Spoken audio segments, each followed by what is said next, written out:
আবু জাহেল হাঁটতেছে, হুজুরের তিলাওয়াত শুনতে যাবে, হঠাৎ করে পায় মানুষেরটা বেরিয়ে গেছে। ওকে আমি তো আবু সুফিয়ান। ভাইজান আপনি কে? আপনি এসে কাকে? তোরা নিষেধ করছিলি তুই কোরআন শরীফ শুনতে আসবি না? আপনি নিষেধ করে আপনি এসেছেন কে? দুই আবু সুফিয়ান হলো আবু জাহেলের পরের নেতা, সেকেন্ড নেতা। দুইজনের ওই পাশে যে কয় বাড়ি, আমাকে যদি গোপালগঞ্জে বসে ছোট ভাইরে বাড়ি করে বাড়ি। আসলে মোহাম্মদের তিলাওয়াত শুনতে নিষেধ করি, ও যে কেমন লাগে তা তো বলার না। এই জন্যে নিষেধ করলেও আমি একটু আইসি একা একা শুনতে, কেউ যেন তুই দিনের বেলা কইস দিয়া নিষেধ করে দিয়া যাদের কয়টারে লাগায়। এই মজার কথা, যে কয়টারে লাগাই দিছে মজলিসের মধ্যে চিল্লাপাল্লা করতে, তার ভিতরে অন্যতম একটা হলো ওলীদ ইবনে মুগীরা। নাম কি? ওলীদ ইবনে মুগীরা। এইটা বুড়ো বুড়ো বুড়ো বয়স্ক বুড়ো অলিও। এই বান্দর বুড়ো অলিকে লাফালাফি ভুলে যায় নাকি? আর সেল্লা বেল্লা লাফায়। এই বুড়ো বান্দরটা ভিতরে যাইয়া যত প্রকার উদ্ভট আচরণ করতেছে, হুজুর কথা বলতে পারতেছে না, তিলাওয়াতে আসতেছে না। ইতিমধ্যে জিবরাইল আইসে হুজুরের মাথায় হাত দিয়ে বলতেছে, হুজুর কি ব্যাপার, তিলাওয়াত করতেছেন না ভালো, তরজমা ভালো আসতেছে না, ঘটনা কি? হুজুর বললেন, সব মানুষগুলো দেখো কিভাবে নীরব নিস্তব্ধ বসে রয়েছে, সারা শব্দ নাই, নড়াচড়া নাই। ওই যে মাঝখানে বুড়ো, ওই বুড়োর জ্বালায় আমি ওয়াজ করতে পারতেছি না। জিবরাইল বলেন, বুড়ো কি করে? কয় ও মুখে মুখে তর্ক করে, হঠাৎ করে ওই গুল্লা সরগোল চিল্লাপাল্লা করে ওঠে, এরে ওরে ডাক দেয়, পাশা ভিড়ে দিয়ে বসে থাকে, গড়ে গড়ে বাইরে যায়, পেশাব করতে যায়, আসার সময় সাইডে খেজুর বাদাম কদুর বিচি কিনে নিয়ে আসে, তাইও নিয়ে মাঝখানে বসে ফুটফুট করে খায়। এই শয়তানি জালের মতো ওয়াজ করতে পারতেছি না। হুজুর বললেন, ওরে চেনেন? হ্যাঁ, ও তো আমার বাচ্চা সাকে সাথে চিনি, এই মক্কাই বাড়ি, ধনী মানুষ। কয় যে না, তা না, ওর সমস্যা কি তাকে জানেন? কয় না, তা তো জানি না। কয় কি? ওর সমস্যা 9টা। কয়টা? এই 9টা সমস্যার আলোচনা নিয়ে আল্লাহ পাক আমাকে একটা সূরা দিয়ে পাঠাইছে আপনার কাছে। সূরাটার নাম সূরাতুল কলম। 29 নম্বর পারায়, দ্বিতীয় পারায় সেট হইছে। এর 9টা দোষের ভিতরে ওর সমস্যা 9টা, দোষ 9টা।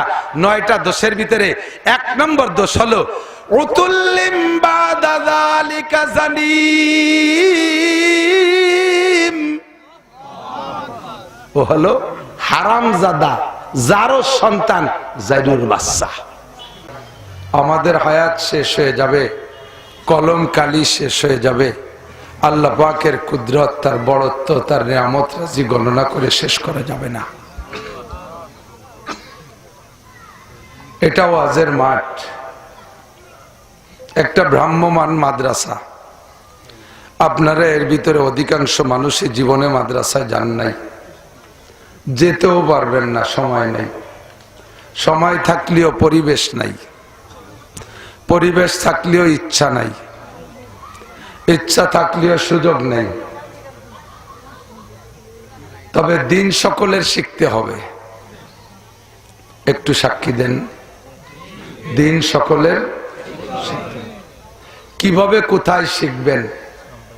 আল্লাহ পাক রব্বুল আলামিন দয়াবান মেহেরবান আল্লাহ তাআলা আপনাদের দিন শেখানোর জন্য আহলে হক ওলামাই কেরামের ব্রেনের ভিতরে বিভিন্ন পদ্ধতি আবিষ্কার করে দিয়েছে। তার মধ্যে একটা হলো এই মাঠে ময়দানে বসে কিছু শেখা।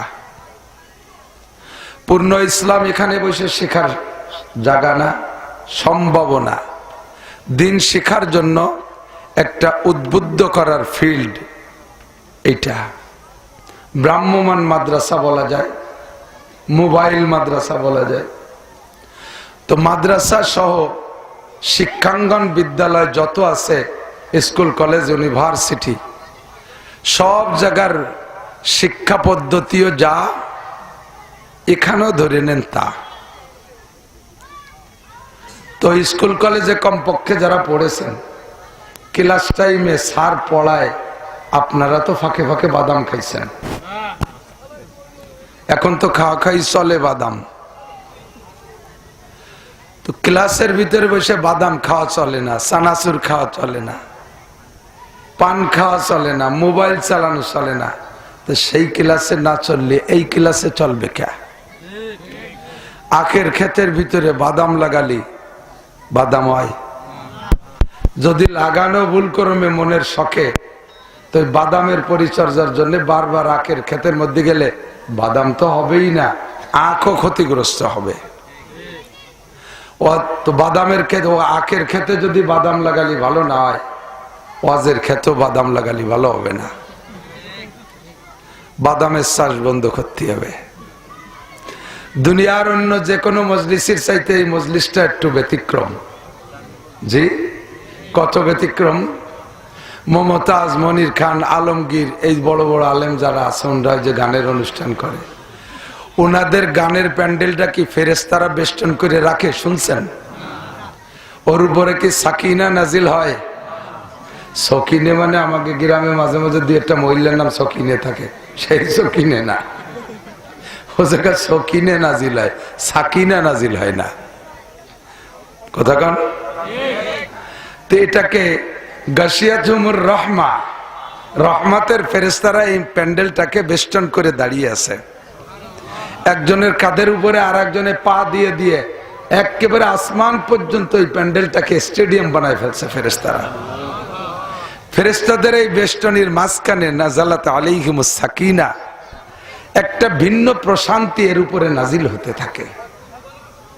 যে কোনো ধর্মীয় অনুষ্ঠান, মসজিদ বলেন, মাদ্রাসা বলেন, মাহফিল বলেন, ইজতেমা বলেন, এসব জায়গায় এই ঘটনাগুলো ঘটে। সাকিনা কি? আসমান থেকে আল্লাহর পক্ষ থেকে একটা প্রশান্তি, মনের ভিতরে কোনো টেনশন দুশ্চিন্তা থাকে না। দেখেন, বুড়ো মানুষ বুড়ো হলে পরে ঘুম কমে যায়। শীতকালে বুড়োরে ঘুমানোই মোটে যাচ্ছে না, রুম হিটার দিয়ে রুম গরম করে দিছে, তাতেও হাত পা কালায় আসে, আগুন তা নিয়ে ঠেসে ধরছে গাছ সাথে, 3-4 ল্যাব দিয়ে চেপে ধরছে। এরপরে নাতি নাতনিরা হাত পা মেসেজ করে দেয়, মাথায় তেল মালিশ করে দেয়, বুড়োর ঘুম আসে না। এ পাশ ও পাশ, এ পাশ ও পাশ, ম্যাট্রিক পাশ ইয়ে পাশ করে ফেলাই দেয়, তবু ঘুম আসে না। ঠিক না? ওই বুড়োরে শুক্রবারে মসজিদে ইমাম সাহেবের সামনে নিয়ে বসায় দেবেন অশুনতি। ইমাম যখন বয়ান শুরু করবে, বুড়োর ঘুম শুরু হয়ে যাবে। ঘুমতি ঘুমতি না লাইয়ে দাড়ি ভাষায় ফেলাই দেয়, উবতে যে আর একজনের পর পড়ে। এই ঘুম কোত্থেকে আসে? নাজালাত আলাইহিমুস সাকিনা, এর নামই হলো প্রশান্তি আর সাকিনা। তো এই সাকিনার মজলিসে আপনি আদবের লেহাজ কিভাবে করবেন আল্লাহ পাক নিজেই শিখিয়ে দিয়েছে। ওয়াইদা কুরিয়াল কুরআনু ফাসতামিউ লাহু ওয়া আনসিতু লাআল্লাকুম তুরহামুন। যখন তোমাদের সামনে কোরআনে কারীম তেলাওয়াত করা হয় অথবা তার তরজমা তাফসীর আলোচনা করা হয়, ফাসতামিউ, এই যুবক আমার দিক, আবারও বাদাম খায়। তুই, আমি তোকে বাড়ির মেহমান, তোরা এই জায়গার মেজবান, তো তোরা বাড়ি এলারা খাবি আর আমি বক বক করবো, আমরা সাইড দিয়ে আমিও খাবো, নাহলে হবে না, যাবে না। বাড়ি এলারা খাবা আর আমি এই বক বক করতে থাকবো, এত ঠকান ঠকাবো কে তোমরা? আল্লাহ আল্লাহ বলেছেন কি? ফাসতামিউ, অন্তরের কান দিয়ে শোনো। ফাসমাউ মানে এই কান দিয়ে শোনা।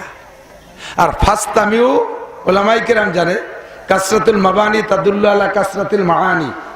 ফাসতামিউ শব্দ আসছে ফাসমাউ থেকে, সামিয়া ইসমাউ থেকে আসছে। তো মূল শব্দ সিন মিম আইন, এর মানে কান দিয়ে শোনা। যখনই এর সাথে হরফ বেরিয়ে গেছে তখন তার আমরের সিগা আদেশ সূচক শব্দ হয়েছে ফাসতামিউ। তো শব্দ বেড়ে গেলে অর্থ বাড়তি হবে, সেই হিসেবে ফাসমাউ মানে এই কান দিয়ে শোনো, ফাসতামিউ মানে অন্তরের কান দিয়ে শোনো। পার্থক্য কি? স্বাভাবিকভাবে উড়ন্ত যে কথাগুলো কানে আসে এগুলো কানে ঢোকে, কিন্তু ওর সাথে অন্তর সেট না হইলে মনে থাকে না। ঠিক না? অন্তর যখন সেট হয় এই কানের সাথে তখন মনে থাকে। এজন্য আল্লাহ বলেন কুরআনে কারীম বয়ান হবে, তুমি যা শুনবা এটা ভাসমান কান দিয়ে শোনো না, ফাসতামিউ, অন্তরের কান দিয়ে শোনো। এবার অন্তরে কান্দে শুনতে হলে সিস্টেম কি লাগবে? আল্লাহ কয় ওয়া আনসিতু, তখন অবস্থাটা হতে হবে ওয়া হালিয়া। ওলামায়ে কেরাম অনেকে কয় এবং চুপ থাকো না, এবং না, এখানে ওয়া মানে এবং না, ওয়া মানে এমত অবস্থায় যে তুমি মুখরে বন্ধ রাখো। একই সাথে মুখেরও কাজ চলবে, কানেরও কাজ চলবে, এই দুই কাজের ডিউটি কলবে একা একা পারি ওঠে না। বলতে গেলে শোনার ডিস্টার্ব হবে, শুনতে গেলে বলার ডিস্টার্ব হবে। যেহেতু তুমি অন্তরে কান্দে শুনবা, কাজেই তোমার ওই সময় দায়িত্ব হবে ও আনসিতু, মুখরে বন্ধ রাখো। কিসের থেকে? বক্তা যতক্ষণ কথা বলবে তুমি অতক্ষণ বলবা না, যেটুক বলতে বলো ওইটুক বলবা, তাই ছাড়া তোমার থেকে কোনো কথা বলবা না। মুখের যত কাজ আছে, বাদাম খাওয়া এটা বাদ দাও, চানাচুর খাওয়া বাদ দাও, বিস্কুট খাওয়া বাদ দাও, বসে বসে পানে জাগর কাটপা, তাহলে গরুর কাজ না থাকলে কি রে শুয়ে শুয়ে ফেটে পারো জাগর কাটে, ছাগলের কাজ না থাকলে শুয়ে শুয়ে ফেটে পারো জাগর কাটে। দেখতেছে যে বক্তা ওয়াজ করতেছে, আমাকে কাজ নাই, কাজে কাজে জাগর কাটি। এই পানে জাগর বাদ দিতে হবে, মোবাইলের আমল বাদ দিতে হবে। তাহলে কি হবে? আল্লাহ কয় লাআল্লাকুম তুরহামুন, অবশ্যই তোমাদের উপরে রহমত নাজিল করা হবে। পিছন আল্লাহরা খুশি হন নাই? রহমত কার থেকে যায়? এই দলা, এই দলা সিংহ, তুই খালি আবার ভাক্কা মারি মেরে খাচ্ছিস, আমার চোখ তো, তুই যা পিছনের দিক ফিরতেছিস তোরেই করছি, তুই আমার দ্বারা তোর সাথে মুসাফা করবা। ফিরে যদি খাস তাহলে কিন্তু গালিও বানি। আল্লাহ কি কইলাম, শোনারও বুদ্ধি নাই, অশোনারও তো বুদ্ধি লাগে। এ ওই কথা যে শুনবে, ও বাড়িতে আইছে আর শুনতে, আর এনে বসে বাদাম খায়। আরো কয়টারে দেখলাম ওই পাশে বসে গেম খেলতেছে মোবাইল নিয়ে। আমি কালকে এক জায়গায় এদের জন্য গেম খেলতেছি, আমি পাশে দাঁড়াইছি, কয় হুজুর আপনি জান যান, কারণ না তোরা খেলতে যাও একটু দেই।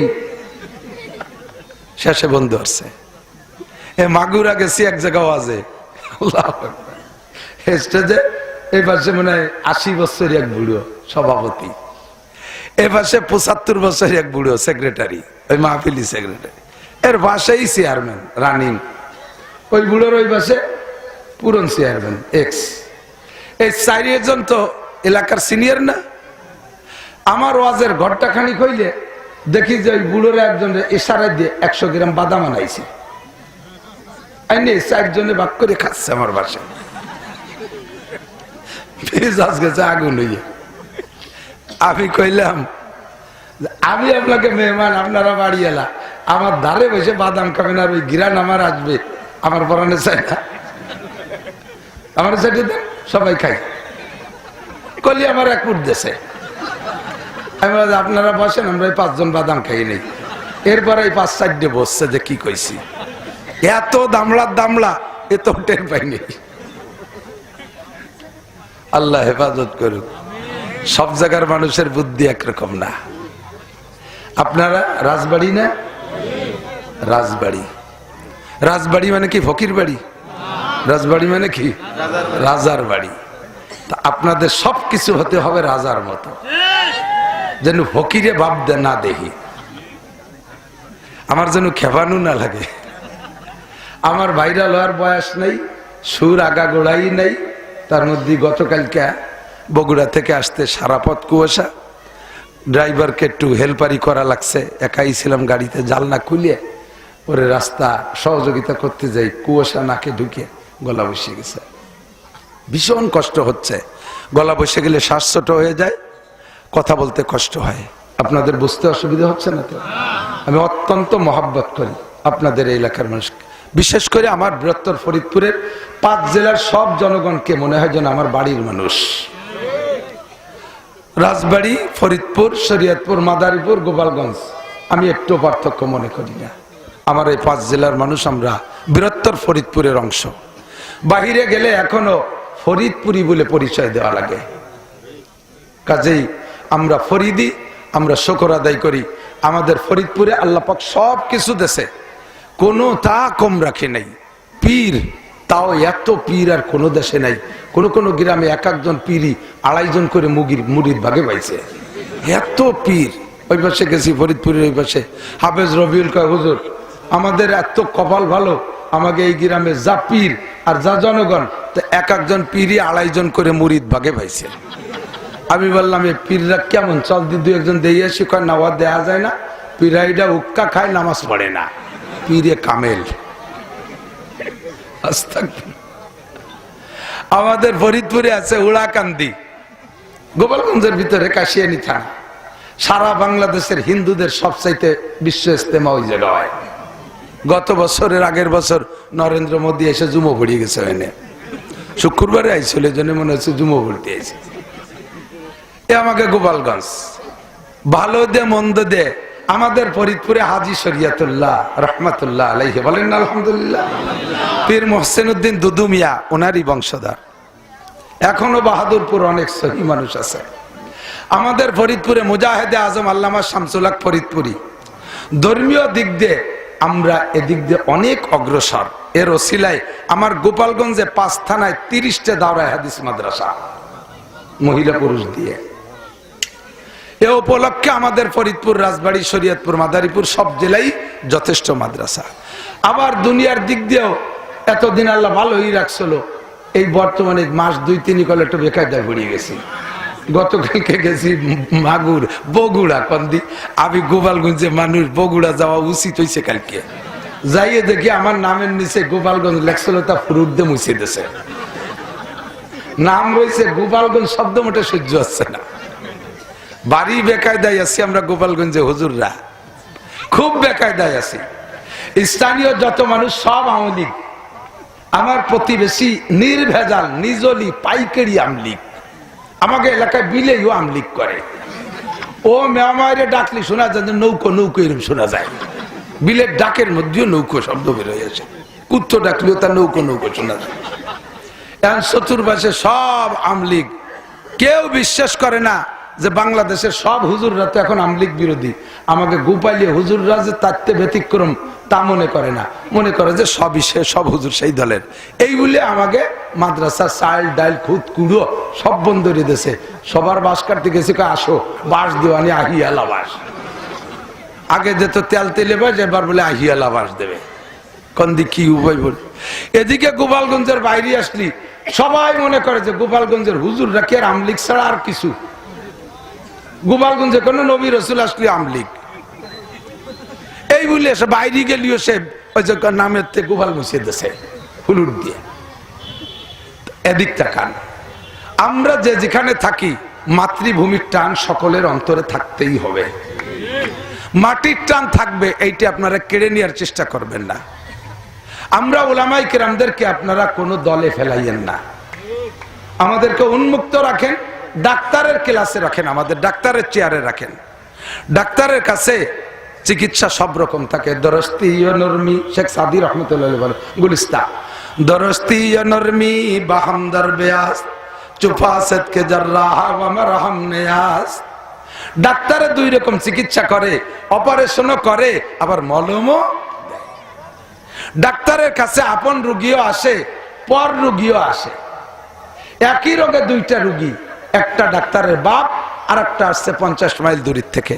2টারে 2 রকম চিকিৎসা করলে হবে না। 50 মাইল দূরত্বে যে আসছে তারা ডায়াগনোসিস করে দেখা গেল পেটের ভিতরে টিউমার হয়েছে। ওর বাপরে পরীক্ষা করে দেখে, তাও দেয় যে বাপের পেটের মধ্যে টিউমার হয়েছে। কারণ বাপের পেটের উপরে মলম মাহাই দিয়ে ওই বিটারে অপারেশন করলে হবে? তাকেও যদি অপারেশন করতে হয় বাপরেও অপারেশন করতে হবে। বাপ বলে ছেড়ে যদি দেয়, না আমার আব্বা পেট কাটবো না, আমার মোহাব্বতের আব্বা পেট কাটবো না, এই করে যদি ছেড়ে দেয় তাহলে বাপ বাঁচবে? সবাই সমান চিকিৎসা করা লাগবে। আমরা উলামায়ে কেরাম আপনাদের সামনে আসি, কোনো ব্যক্তি টার্গেট করি না, আমি ব্যক্তি মেনশন আমি কোনোদিন করি না, উন্মুক্ত ভাবে বলছি। এভাবেই বলি, রোগ যার আছে সে চিকিৎসা হয়ে যাক, রোগ যার আছে সে চিকিৎসা হয়ে যাক। কথা বলেন ঠিক কিনা? মেনশন করে আমি বলি না কোনোদিন কোনো ব্যক্তিকেও না, দলকেও না। আমি কোনো দল আমি এগুলো বলি না, আমি উন্মুক্ত ভাবে বলি। আওয়ামী লীগকে বলেছি শোনে নাই, বিএনপিকে বলছি শোনে নাই, বর্তমান অন্তর্বর্তীকালীন সরকারকেও পরামর্শ দিচ্ছি, শুনতেছে না। আমি সবকালে সব জায়গা মাহফিলের মধ্যে বলে থাকি, এদিক চলমান সরকার যদি চলমান যে সরকারই থাকে সে যদি জাতির কাছে আল্লাহর কাছে ভালো হয়ে থাকতে চায়, সে যদি স্থায়ী হতে চায়, তার এগেনস্টে করে শত্রু যদি না পাইতে চায়, সে যদি শত্রুমুক্ত দেশে চলাফেরা করতে চায়, তাহলে এই তিনটে পরামর্শ সে বাস্তবায়ন করতে হবে। তাহলে ইনশাআল্লাহ আমার বিশ্বাস তার এগেনস্টে কেউ শত্রু থাকবে না। তিনটে দাবির হলো, একটা দাবি করেছি জাতীয় সংসদ থেকে নামাজটাকে বিল আকারে পাশ করা হোক। একমত আছেন না? সবাই আছেন না একমত? দ্বিমত কেউ আছে? যে নামাজ না পড়ে সেও একমত আছে, ঠিক না? চাপের মুখে হলেও পড়বে মানুষ। নামাজ পড়লে লাভ কি? আল্লাহ পাক বলেন, ইন্নাস সালাতা তানহা আনিল ফাহশাই ওয়াল মুনকার ওয়ালা যিকরুল্লাহি আকবার। নামাজ হলো সবচেয়ে বড় জিকির। নামাজের চেয়ে বড় জিকির নাই। নামাজের মধ্যে বারবার উঠতে বসতে বলা লাগে কি? আল্লাহু আকবার বলেন না? রুকুতে যাওয়ার সময়, সিজদায় যাওয়ার সময়, উঠার সময়, আবার যাওয়ার সময়, আবার উঠার সময়, নামাজ শুরু করার সময়, নামাজে ডাকার জন্য, নামাজকে দাঁড়ানোর জন্য আল্লাহু আকবার, আল্লাহু আকবার, ওয়ালা যিকরুল্লাহি আকবার। পুরো কোরআন শরীফ নামাজের মধ্যে যা তেলাওয়াত করি, সূরা ফাতিহা আল্লাহর জিকির, যে সূরা পড়ব তাও জিকির, সুবহান রাব্বিল আযীম আল্লাহর জিকির, সুবহান রাব্বিল আলা আল্লাহর জিকির, আত্তাহিয়াতু লিল্লাহি এ জায়গা আল্লাহর জিকির, আল্লাহুম্মা সাল্লি আলা মুহাম্মদ দুরূদ শরীফ পড়ি তার মধ্যে আল্লাহর জিকির, আল্লাহুম্মা ইন্নী যালামতু নাফসি যুলমা এ দোয়া মাসুরার মধ্যে আল্লাহর জিকির, ওয়ালা যিকরুল্লাহি আকবার। সবচেয়ে বড় জিকির হলো নামাজ, ঠিক কি না? আর তানহা আনিল ফাহশাই ওয়াল মুনকার। এ যুবক বয়, এ যুবক শোন, জিন্দেগি শেষ, গাঁজা আবা খাইয়া ফাঁসার গোস্ত শুয়ে ফেলাইছো। কথা কন, এই এলাকায় তো গাঁজা খায় না, হ্যাঁ? এখন গাঁজায় মানুষ খায়। মাগুরা যে কইছি দুধি পানি মিশানো হারাম, পরের বছর গেছি, ওরা কয় হুজুর আপনার গতবারের আমলটা ওয়াজ ড্রাইভার আমাকে এলাকায় খুব ব্যাপক আমল হয়েছে, আল্লাহর ফজলে দুধি পানি মিশাই না, এখন পানিতে দুধ মিশে। তার মানে যে আড়িতে দুধ দোয়াবে ওর আয়দাড়ি পানি নিয়ে ওর মধ্যে দোয়ায়। প্রথম বিড়িতে মানুষে বিড়ি খায়, কিছুদিন পর বিড়িতে মানুষ খায়, কলজে খায়, মাটিয়ে খায়, পরাণ খায়। কথা বল, প্রথম তুরা গাঁজা খাইছিস, এখন গাঁজায় তোকে খায়। এবার খাইছিস তোরা, এবার তোকে খায়। গায়ে গোস্ত নাই, যুবক যুবক মানুষ গাল ভেঙে গেছে, স্বাস্থ্য টেনে আটা দেয়, একা একা আটতে পারে না, ৩-৪ জন গরু সাজানোর মতো বাইন্দেন কুটি কুটি ডুল দেয়। ও ঢোলে খা মাল খাইছে বলে তালারাই হয়েছে। কথা কন ঠিক না? জিন্দেগি শেষ করে ফেলাইছিস, বয় একটু মানুষ হয়ে যা, নড়াচড়া করিস না, ভালো করে বোঝ। ইন্নাস সালাতা, নিশ্চয় নামাজ, তানহা আনিল ফাহশাই ওয়াল মুনকার।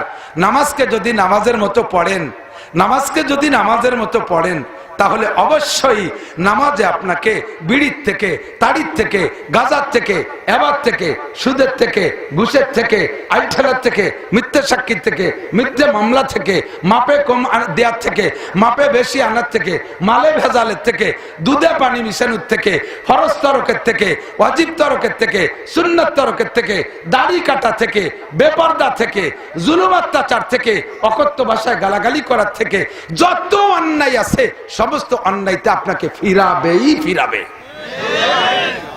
নামাজ পড়েন, ওদিকে ফিরতে পারছেন না, আপনি ভালো করে বুঝে নেন, তাহলে আপনার চিকিৎসাটা সঠিক হচ্ছে না।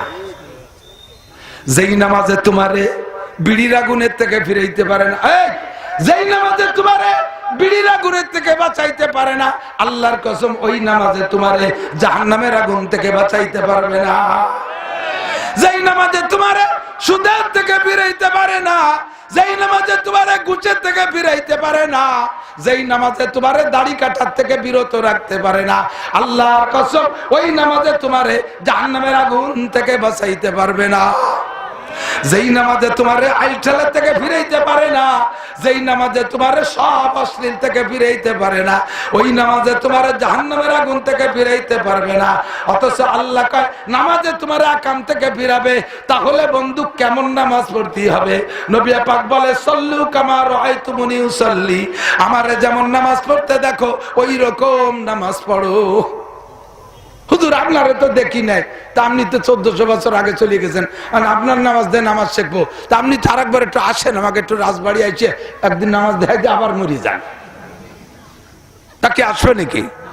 হুজুর কয় আমার যাওয়া লাগবে না, ইন্নাল উলামা ওয়ারাসাতুল আম্বিয়া, আমি আলেমদেরকে রাইখা গেলাম, আমি অ্যাসিস্ট্যান্ট নবী, আমার আলেমদের নামাজ দেখবি, কাকড়াল যে জুবায়ের সাহেবের নামাজ দেখবি, আরে যাত্রাবাড়ি যে মাহমুদুল হাসান সাহেবের নামাজ দেখবি, নগরকান্দা যে আব্দুল গফফারের নামাজ দেখবি, ইসমাতুল্লাহ কাসেমের নামাজ দেখবি, খাবাসপুর মাদ্রাসায় যে মোতামেমের নামাজ দেখবি, আশেপাশের আলেমদের নামাজ দেখবি। আলেমরা যেমন নামাজ পড়ে ওই রকম নামাজ আমি মুহাম্মদুর রাসূলুল্লাহর নামাজ। এই নামাজ যদি সরকার বাস্তবায়ন করে তাহলে যত দুর্নীতি আছে সব সাফ হয়ে যাবে, থাকবে না। আর সরকারের নামাজ বাস্তবায়ন করে না কেন? সরকার নিজেই বেনামাজি, কথা কর না কেন? আর উনি নামাজের কথা কয়ে যদি নিজে না পড়ে তাহলে আর বিটার পড়ে গাল ভরে আসবে না, ও কাকা তুমি বড় রাখে। ফরিদপুরের থেকে বাসে উঠছি যাব মাগুরা, তো ওই যে মাঝকান্দির ওই জায়গায় যে বাসের আবার একটা ট্রানজিট আছে, সেই সময় লেন আছে কি জানি না, তো ওই গাড়িতে চলে যায়, এরা ওখানে নামায় দেয় আর মাগুরার গাড়িওয়ালার ওই জায়গাতে নিয়ে যায়, এই ট্রানজিট করে বিমানের ট্রানজিটের মতো। এই বছর কথা কইছ কিনা? আরে বোঝে না, আমি ভারী জরুরি কথা হলে মাইকে কষামাই চলবে, আর নাই থাম। মহিলা তা আমি তাই ভাবছি, পুরুষ হলেই কথা কত না, তিন বিটি যেখানে কলকাতা সেখানে। আল্লাহু আকবার। তাই ফরিদপুরিতে উঠছি বাসে, কদ্দূর যাওয়ার পরে দেখি, আপনারা দেখছেন নাকি আমি জানি না, এক চাচা দাঁতের মাজন ব্যস্ত, 15-16 বছর আগে হবে বা 20 বছর হবে। কি কয় এমনি বাসের শব্দে বোঝা যায় না, আর দাঁত না থাকলে কথা পরিষ্কার হয় না, তাও বোঝা যাচ্ছে না। দুইটা মিলে খালি মাজন কটাই দেখতেছি, কেউ কিনতেছে না। আমি ডাইকে কলাম যে চাচা কি কন? ওই আউমাও খাওমারে যা কলো তাতে বুঝলাম যে আমার এই দাঁতের মাজন এমন ধনন্তারী দাঁতের মাজন বাবা, এই যে দাঁত মাজলি মরা পর্যন্ত পড়বে না, মরার পরেও থাকবে। ওই ভেরিয়ালার একটু কয় তো এরকম এক্সেস কয়। আমি কলাম যে কি কে কিনতেছে? কয় না, এ গাড়িতে বেচতে পারি নেই। আমি বেচতে পারবা কি? এ কতদিন ধরে বেচেন? কয় বেশি অনেক দিন ধরে। আমি কি এতদিন বেচছেন? কই রমি বেশি। আমি কেন এরকম বেচেন? আমার মতে এতটুক বুদ্ধি আছে যার, সে আপনার এই মাজন কিনবে না। আপনার দাঁত নিজের গালে একটা দাঁতও নাই, যে মাজনে আপনার দাঁত ঠেকাতে পারে নাই ওই মাজনে আমার দাঁতও ঠেকাতে পারবে না। এ বুদ্ধি তো আমার আছে, আমি বাইচে থাকতে আপনার মাজন কিনবো না। ও সব টারাটের বাইচে এই জন্য কিনতেছে না। যদি মাজন বেচতে হয় কমপক্ষে দাঁতের মাঝে দাঁত কটা লাগাই আসেন, নইলে কেউ কিনবে না। যে নামাজ বাস্তবায়ন করবে, নামাজের বিল পাস করবে, নামাজ তো তার আগে পড়তে হবে, ঠিক না? তিনি পড়বেন না বিধায় এ কথা কোনোদিন বলবে না। 2 নম্বর দাবি করেছি, জাতীয় সংসদ থেকে পদ্মার বিল পাস করো। পদ্মা, এই নদী পদ্মা, পর্দা পর্দা, পর্দার বিল পাস করো। পর্দা করো, পর্দা করো। পর্দার পর যদি 1 মাস একটা চিল্লা আমল করেন আমার দিক, যদি সারা বাংলাদেশের সমস্ত নারীদেরকে 100 ভাগ পর্দা করাইতে পারেন মাত্র একটা চিল্লা, অনলি 40 দিন সরকার যদি বাধ্যতামূলক বাংলার সব নারীদেরকে 100 ভাগ পর্দা করাইতে পারে, পুরুষরা যদি 100 ভাগ পর্দা করে, নারীদেরকে দেখবো না, নারীরা পুরুষদেরকে দেখবে না, খোলামেলা বাজারে তারা আসবে না, সব পার্কগুলো খালি করে দেবেন পুলিশ পাঠাইয়া। পার্কে বসে বসে দুটো তসবি টিপতেছে, ওই তসবি পার্টিরে জোড়া ভাঙ্গে দেন, আর কুয়ো স্পট আছে সমস্ত স্পট গুলো থেকে দাগ মিটাই দেন, পিটাইয়া নারীদেরকে বাড়ি তাড়াইয়া দেন। 100 ভাগ যদি 40 দিন পর্দা করে, আর বাংলার সাবালের নারী আর পুরুষ যদি 100 ভাগ 40 দিন নামাজ পড়ে, আমি কসম খেয়ে বলতে পারি, আল্লাহ পাক বলেন লাফাতাহনা আলাইহিম বারাকাতিম মিনাস সামাই ওয়াল আরদ, আসমান থেকে 40 দিন শেষ হওয়ার আগে আগে নতুন নতুন রহমত আর বরকত তোমাদের জন্য পাঠিয়ে দেব। সত্যি দেখতে পারবেন আল্লাহর রহমত। আল্লাহ যত নিয়ামত দিয়েছেন সবগুলোই আমাদের জন্য নিয়ামত, যদি তা পরিমাণ মতো থাকে। কথা বলেন, শ্বাস নিঃশ্বাস টানি, এটার নাম অক্সিজেন। যার স্বাস্থ্য যেমন তার শ্বাস নিঃশ্বাস টানার পরিমাণ তেমন ডাক্তাররা ধার্য করেছে, আল্লাহ পাক সেই লিমিটেডে দেয়। আমার মিনিটের ভিতরে মিনিটে 60 বার আপ ডাউন করতে হবে, আপনার 50 বার, আর একজনের 70 বার লাগবে, আর একজনের 35 বার লাগবে, আর একজনের 40 বার লাগবে। সুন্দর করে আল্লাহ পাক কুদরতি কম্পিউটার দিয়ে আমাদের এই শ্বাস প্রশ্বাস ভিতরে আদান প্রদান করতেছে। ও বন্ধুরে, আমার শরীরে 60 বার লাগবে মিনিটে, যদি এ জায়গা 65 বার হয়ে যায়, তাহলে আমার শ্বাস বাইরে গেল। যে অক্সিজেন আমার জন্য নিয়ামত ছিল, এবার ওই অক্সিজেন আমার জন্য গজব হয়ে যাবে। কথা কোন ঠিক ঠিক না? পানি আমার জন্য জীবন, পানি না কইলে মানুষ বাঁচে না। কথা কোন না কা? পানি না হলে মানুষ বাঁচে না।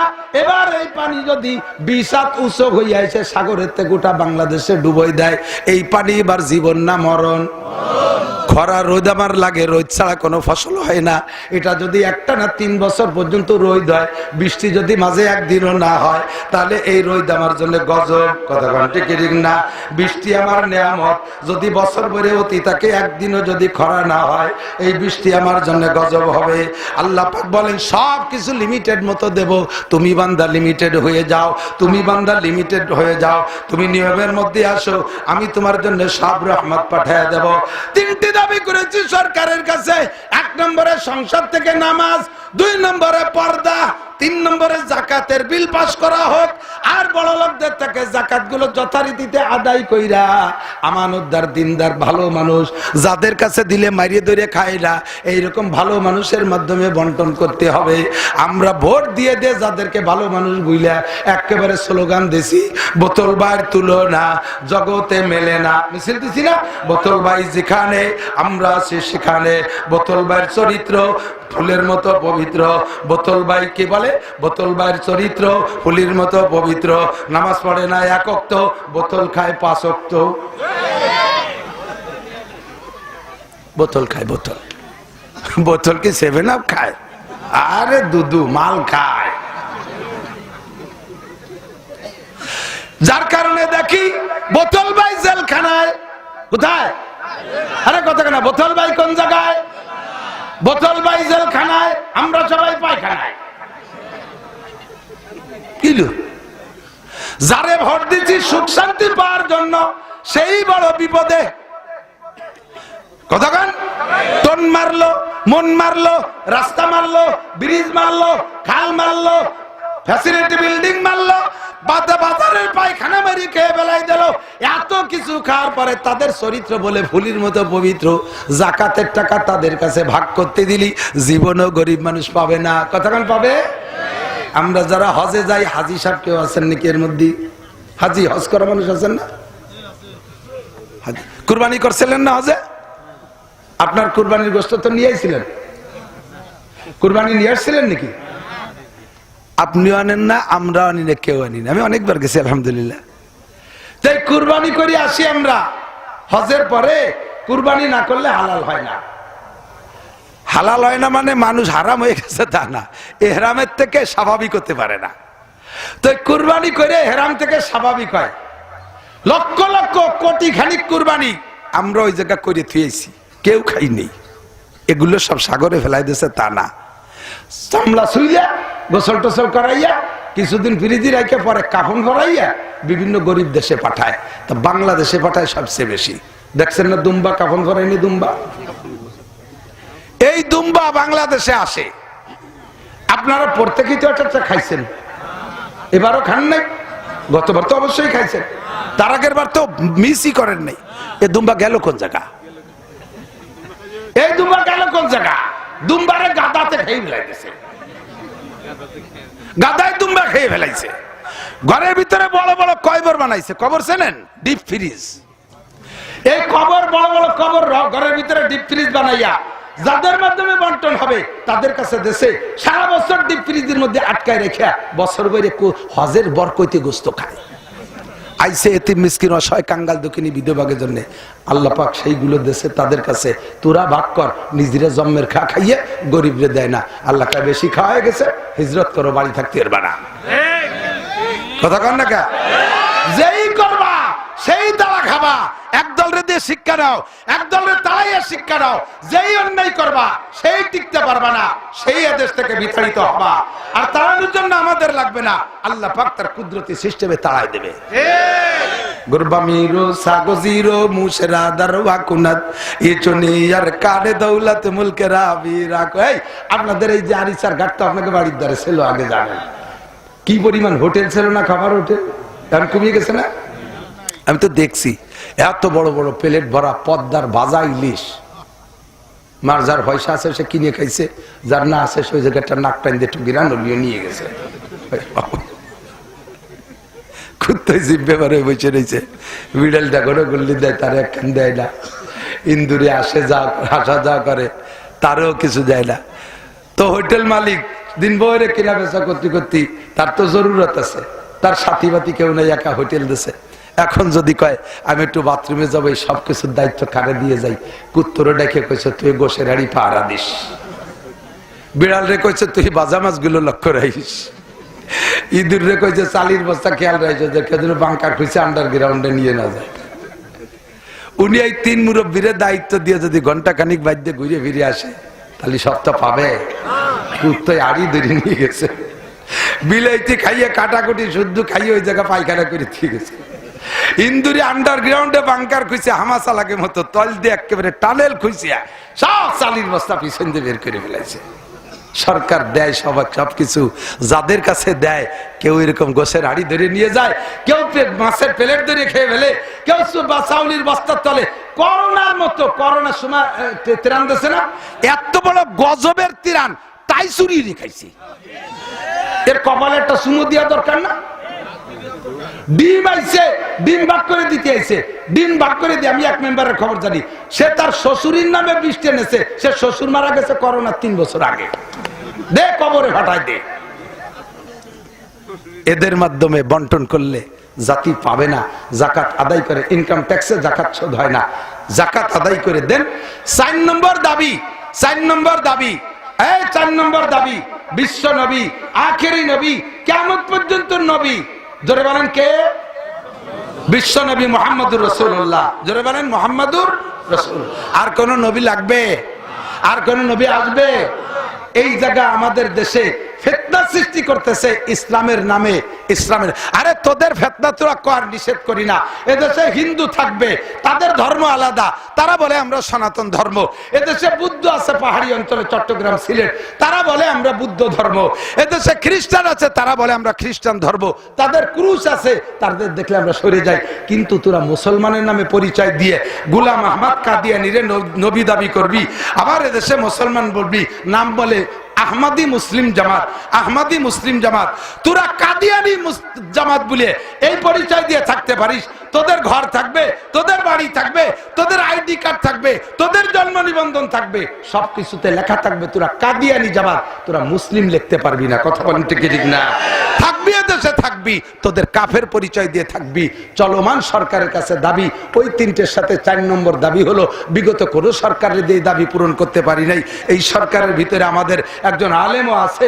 আরো আপনারা বৈষম্য বিরোধী আন্দোলন, আপনারা বৈষম্য এগুলো দূর করবেন বাংলাদেশ থেকে। আপনারা দাবি, এই দাবিটাকে বাস্তবায়ন করেন যে এহুদ কি বলা হয়, কাদিয়ানিরা কাফের, বাংলার জমিনে কাদিয়ানিরা কাফের। জোরে বলেন কাদিয়ানিরা। আপনি এ জায়গায় যদি চুপ করে বসে থাকেন, এই কাফের বলার সময় বলেন নাই, তাহলে প্রমাণ হবে আশকুত নিসফুর রেজা, চুপ করে থাকা সমর্থনের লক্ষণ। তাহলে প্রমাণ হবে আপনিও কাদিয়ানির দলের লোক। জোরে বলেন কাদিয়ানিরা। তারে যারা কাফের বলতে কৃপণতা করবে তারাও কাফের, ঠিক না? আমার নবীর পরে আর কোন নবী দরকার নাই। নবী পাক সাল্লাল্লাহু আলাইহি ওয়াসাল্লামের চরিত্রের সামনে কি আর কোন চরিত্র হতে পারে? আল্লাহু আকবার। ও দোস্ত, দেখেন বড় বড় মহামনীষী আছে, ইংরেজদের মধ্যে আছে, হিন্দুদের মধ্যে আছে, খ্রিস্টানদের মধ্যে আছে বড় বড় শিক্ষিত পণ্ডিত। হ্যাঁ, এই বড় বড় পণ্ডিতরা ভালো ভালো নীতি কথা লেখে। হিন্দুদের মধ্যে একজন আছে রবি ঠাকুর লেখছে, আরো অনেকে লেখছে, নীতি কথা অনেকে লেখে। তো একজন মানুষে 100, 200, 500 না নীতি কথা লেখলো।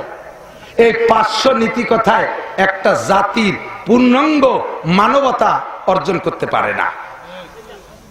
বোঝেন নাই? আবার বলি, একজন মানুষে, সাধারণ মানুষ যত ভালো কথা বলুক, এই ভালো কথা একজনের নীতি কথা দিয়ে গোটা একটা জাতি তৈরি হতে পারে না।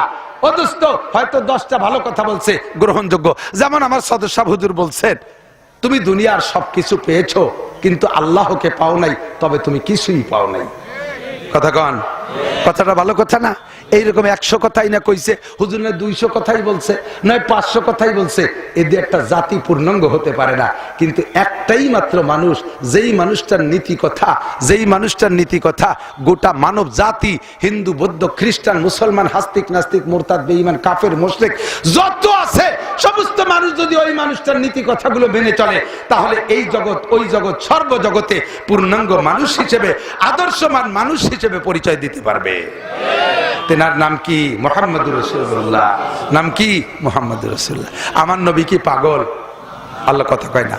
নবী পাগল, মস্তান, সন্ত্রাস, লুচ্চা, ভূমিদস্যু, চর দখলকারী, আইলঠালে, জেনা ব্যভিচার করে, কোন প্রকার দুর্নীতিকারী, এমন সুন্দর নবীকে মক্কার আরবের কাফেররা কয় পাগল হয়েছে, মুহাম্মদ পাগল হয়ে গেছে। যখন কোরআনে কারিম হুজুর তিলাওয়াত করতেন অথবা তরজমা তাফসীর করতেন, মুসলমানরা তো শুনেই কথায় কথায় মেনে নেয়।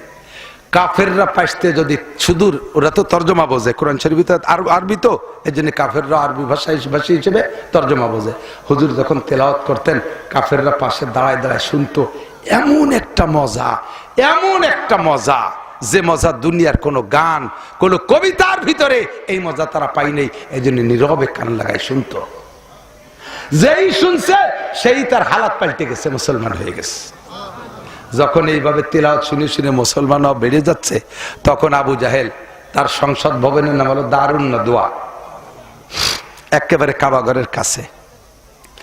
এই দারুন নাদওয়ায় কাফেরদেরকে ডাইকা, নেতৃস্থানীয় যারা, তাদেরকে ডেকে বলছে, মুহাম্মদ যে কোরআন শরীফ তিলাওয়াত করবে কেউ তো শুনবাই না, শুনতে কেউ যাবে না, বরঞ্চ 2-1জন কেউ যদি পারো ওর মধ্যে যাই বসে হই হুল্লা শোরগোল চিল্লে পাল্লা করবা, উল্টো পাল্টা উদ্ভট আচরণ করবা, তার দিক ফাঁসা ফিরে দিয়ে বসে থাকবা, পুটপুট করে খেজুর খাবা আর বাদাম খাবা, ঘন ঘন মুখে মুখে তর্ক করবা, বারবার বাইরে যাবা আর আসবা, পেশাব করতে যাবা, আইসে উল্টো পাল্টা বসে থাকবা, যত প্রকার জয় জামেল আছে তাই করবা, তাহলে তোমরা বিজয় হতে পারবা। কোরআন শরীফে আল্লাহ তাই কয়, ওয়াকালাল্লাযীনা কাফারু লা তাসমাউ লিহাযাল কুরআনি ওয়ালগাউ ফীহি লাআল্লাকুম তাগলিবুন। কাফেরদের নেতা মিস্টার আবু জাহেল বলে দিল, মুহাম্মদ যখন কোরআন পড়ে ওর মধ্যে যে চিল্লে পাল্লা করবি, তাহলে তোরা বিজয় হতে পারবি। এই মজার কথা দিচ্ছেন, এই কাজল ভাই দাঁড়ান, যাই না, উনি রাখতেছে, কি জ্বালা বুঝতে হবে। আবু জাহেল কোরআন শরীফ শুনতে নিষেধ করছে। কি শুনতে? সবাই তো আবু জাহেলের হুকুম মানবে। এখন দিনের বেলা আবু জাহেলের এই বক্তব্য শুনে সবাই বসছে যে নেতা যেহেতু নিষেধ করছে, নিশ্চয়ই তো উনি যাবে না শুনতে। উনি যদি না যায় তাহলে আমি, কেউ তো যাবে না, উনি যেভাবে কইছে, তাহলে এই ফাঁকে গোপনে আমি একটু শুনিয়ে শিখে। নেতা নিষেধ করছে, সে তো যাবেই না, আর তার নিষেধে কেউ যাবে না। আর মুহাম্মাদের তিলাওয়াত শুনতে যে মজা, এ মজা আর কোনোটাই নাই, আমি একটু গোপনে যাই, একা শুনিয়ে আসি। এই একা শোনার নিয়ত করছে সবাই। এর মধ্যে আবু জাহেল চিন্তা করছে আমি যেহেতু নিষেধ করছি কেউ যাবে না, এই ফাঁকে আমি একা একটু শুনিয়ে আসি। পরে অন্ধকারে আবু জাহেল হাঁটতেছে, হুজুরের তিলাওয়াত শুনতে যাবে, হঠাৎ করে পায় মানুষের ঠা বেরিয়ে গেছে। ওকে আমি তো আবু সুফিয়ান ভাই, আপনি কে? আপনি এসে কাকে? তোরা নিষেধ করছিলি তুই কোরআন শরীফ শুনতে আসবি না, আপনি নিষেধ করে আপনি আছেন কে? দুই আবু সুফিয়ান হলো আবু জাহেলের পরের নেতা, সেকেন্ড নেতা। দুইজনে ওই পাশে যে কয় বাড়ি, আমাকে যদি গোপালগঞ্জে বসে ছোট ভাইরে বাড়ি কয় বাড়ি। আসলে মোহাম্মদের তিলাওয়াত শুনতে নিষেধ করি, ও যে কেমন লাগে তা তো বলার না। এই জন্যে নিষেধ করলেও আমি একটু আইসি একা একা শুনতে, কেউ যেন তুই দিনের বেলা কইস নিষেধ করে দিয়া যাদের কয়েকটারে লাগায়। মজার কথা, যে কয়টারে লাগাই দিচ্ছে মজলিসের মধ্যে চিল্লাপাল্লা করতে, তার ভিতরে অন্যতম একটা হলো ওলীদ ইবনে মুগীরা। নাম কি? ওলীদ ইবনে মুগীরা। এইটা বুড়ো বুড়ো বুড়ো বয়স্ক বুড়ো অলিও। এই বান্দর বুড়ো অলিকে লাফালাফি ভুলে যায় নাকি? আরো সেল্লা বেল্লা লাফায়। এই বুড়ো বান্দরটা ভিতরে যাইয়া যত প্রকার উদ্ভট আচরণ করতেছে, হুজুর কথা বলতে পারতেছে না, তিলাওয়াতে আসতেছে না। ইতিমধ্যে জিবরাইল আইসে হুজুরের মাথায় হাত দিয়ে বলতেছে, হুজুর কি ব্যাপার, তিলাওয়াত করতেছেন না, ভালো তরজমা ভালো আসতেছে না, ঘটনা কি? হুজুর বললেন, সব মানুষগুলো দেখো কিভাবে নীরব নিস্তব্ধ বসে রয়েছে, সারা শব্দ নাই, নড়াচড়া নাই। ওই যে মাঝখানে বুড়ো, ওই বুড়োর জ্বালায় আমি ওয়াজ করতে পারতেছি না। জিবরাইল বললেন, বুড়ো কি করে? কয় ও মুখে মুখে তর্ক করে, হঠাৎ করে হইজুল্লাহ সরগোল চিল্লাপাল্লা করে ওঠে, এরে ওরে ডাক দেয়, পাশা ফিরিয়ে দিয়ে বসে থাকে, ঘন ঘন বাইরে যায়, পেশাব করতে যায়, আসার সময় সাইডে খেজুর বাদাম কদুর বিচি কিনে নিয়ে আসে, তাইও নিয়ে মাঝখানে বসে ফুটফুট করে খায়। এই শয়তানি জালে মোটে ওয়াজ করতে পারতেছি না। হুজুর বললেন, ওরে চেনেন? কয় হ্যাঁ, ও তো আমার বাচ্চা সাকের সাথে চিনি, এই মক্কাই বাড়ি, ধনী মানুষ। কয় যে না, তা না, ওর সমস্যা কি তাকে জানেন? কয় না, তা তো জানি না। কয় কি? ওর সমস্যা 9টা। কয়টা? এই 9টা সমস্যার আলোচনা নিয়ে আল্লাহ পাক আমাকে একটা সূরা দিয়ে পাঠাইছে আপনার কাছে। সূরাটার নাম সূরাতুল কলম। 29 নম্বর পারায়, দ্বিতীয় পারায় সেট হইছে। এর 9টা দোষের ভিতরে ওর সমস্যা 9টা, দোষ 9টা। 9টা দোষের ভিতরে 1 নম্বর দোষ হলো উতুল্লিম বাদা যালিকা জানিম। ও হলো হারামজাদা, যারও সন্তান জাইরুর বাচ্চা। কে কইছে? ওরে এই গালিটা কে দেছে? উতুল্লিম বাদা যালিকা জানিম, হারামজাদা, যারও সন্তান। এর কারণে কোরআনের মজলিসের আদব বোঝে না, নবীর মর্যাদা দিতে জানে না, নবীকে গালাগালি করে, আমার নবীকে পাগল কয়, আমার নবীকে কবি বলে, আমার নবীকে মিথ্যাবাদী বলে, আমার নবীকে চরিত্রহীন বলে। ও দোস্ত, এই ওলীদ ইবনে মুগীরা এর যারস সন্তান, হারামজাদা। ও পরিচয় দেয় ওর নাম ওলীদ, ওর বাপের নাম মুগীরা। মূলত ওর বাপ মুগীরা না, মুগীরার স্ত্রী পেটেও জন্ম নেছে, কিন্তু ওর জন্মদাতা মুগীরার গোলাম। সেই গোলাম ওর স্ত্রীর ওর মার সাথে জিনা করে ওরে পয়দা দেশে, কিন্তু হইছে মুগীরার বাড়ি থাইকা। এই জন্যে ও পরিচয় দেয় ওর বাপ মুগীরা, মূলত মুগীরার সন্তান না, ওটা হারামজাদা, যারস সন্তান।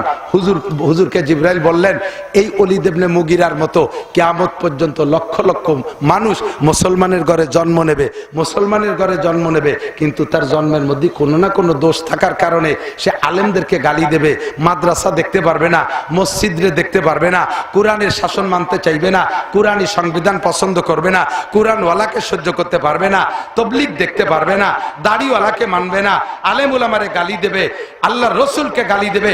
এমন মানুষ মুসলমানের ঘরে জন্ম নেবে, অমুসলমানের ঘরে জন্ম নেবে।